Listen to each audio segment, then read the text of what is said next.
Okay. With whatever knowledge you have, what sort of food does Taiwan or Hong Kong have?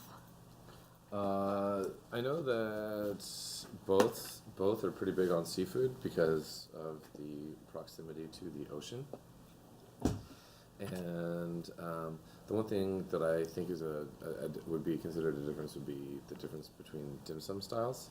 The Taiwanese dim sum style, they come out with a piece of paper and they're like, "Here, write down what you want," and Oh, then yeah, they yeah, come out, and then you write down like, "Okay, I want one of these, two of these," and then they come out like all at once, which is okay. That's fine, whatever. The Hong Kong style, I think, is a lot more interactive, a lot more fun. That's what we did when we were kids. And they push carts around, and the carts have, let's say 4 different types of food on them, and with the stacks coming up. And then as they come by, they're like, "Hey, do you want this? Do you want this? Do you want this? Do you want this?" And then you say like, "Okay, one of those, two of those. Okay, go away." I think that's that's pretty fun, especially if you're a kid. And that's one of the big things that I notice, like as a difference, specific to Hong Kong.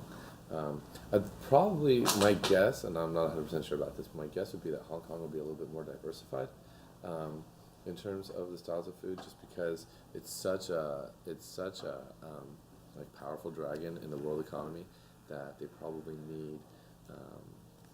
need or they probably cater to a more diverse global cuisine Okay. market. I'm not sure how things are in Taiwan. Yeah, similar. I think it's more pertaining to like Taiwanese taste, more towards the stateside. Okay. Okay. Do you know any specific festivals or custom in Taiwan or that Cantonese or Taiwan or Cantonese people have? And then how do they celebrate it? Stuff like that. The biggest celebration of the year, I would always say, is going to be Chinese New Year, and with an ungodly amount of fireworks, because they make them. So Chinese New Year, I think would be the biggest one. Dragon boat racing, parades, lion parades, dragon parades. So that's what I would assume to be the biggest. Okay. What type of government does Taiwan / Hong Kong have? Do you agree with it or disagree with it? I'm pretty sure I'm not sure exactly. People's Republic of China, right, is communist, but and Hong Kong's part of that, and so I would assume that they're now communist as well. But I think that China, because they did the takeover in 1997, and Hong Kong was kind of like a little gold mine, and I think China realized that the best thing to do would just be to leave it alone, and just take money, take whatever profits Hong Kong's making, which is what I think they're doing. But as long as you leave Hong Kong alone and you don't try to enforce new laws or anything, things would have been fine. Taiwan, I'm not exactly sure. Okay. What are the major dialects in Taiwan / Hong Kong? Cantonese is the major dialect in Hong Kong. I know that Taiwanese people speak Taiwanese, Yeah. Which is a dialect of Chinese. And they're all the same written language, which I think is good. What was that? Tian-sha, right? Yeah. Our land, right? So they all have the same language, just different ways of saying it. So, but I know, so my mom's Cantonese, born and raised in Hong Kong, and she started learning English when she was 5, I think.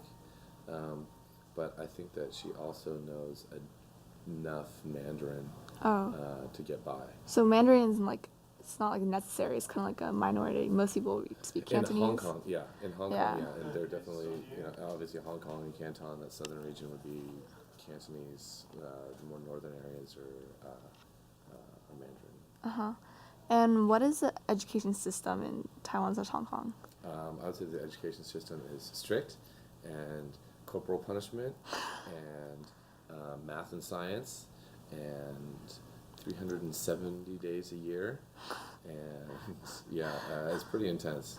It's not something that I would agree with in terms of, because there was just that, I don't know if it was U.S. News and World Report or, but they were doing the educational tests across the nation, and Shanghai came for reading, writing, and I think it was reading, math, and science, and Shanghai came in first for all of those. And so their kids are probably whip them at home or something. they're blowing their kids out of the water. But at the same time, At the same time, I don't necessarily think that that's a well-rounded education at all, and I don't think the kids are going to be very happy adults. I think they're going to be very kind of lock stock adults. America, on the other hand, came in like 20th and 30th and 32nd or something like that. So in the world. So yeah. It's okay, we have burgers. Okay. Yeah. What are some youth activities in Taiwan/Hong Kong? Are they like similar to American? You know what? I know. Obviously, like badminton is most popular, ping pong, and but I know that if like you're in China, gymnastics. But no, what are some? Kids are kids. They like to, especially in major metropolitan areas, go out, hang out with friends. Video gaming is very popular. But I think that because of space limitations, you can't have like huge football fields. Yeah. At every high school. But I know that smaller courts, so games like squash, maybe racquetball, are pretty cool. My cousin didn't do any sports. He lived in Hong Kong until college, I think.